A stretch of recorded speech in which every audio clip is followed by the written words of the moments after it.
What's going on, guys? So today I'm heading over to my mate Gabriel's workshop at Westcoast CNC here in Perth, Western Australia. His CNC machine is coming today. I'm going to unload it off the truck, hopefully get it into the factory and get it set up. If not, in the days to come, and hopefully get some test cuts going. So we're both really pumped about it. It's an amazing day here in Perth, pretty much always is. Let's go.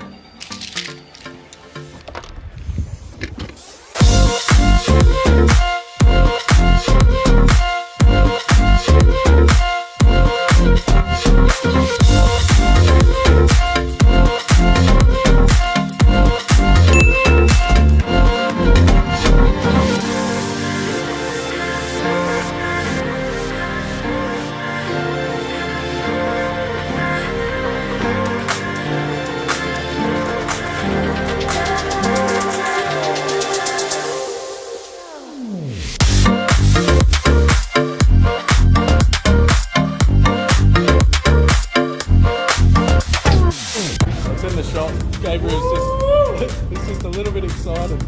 Hey!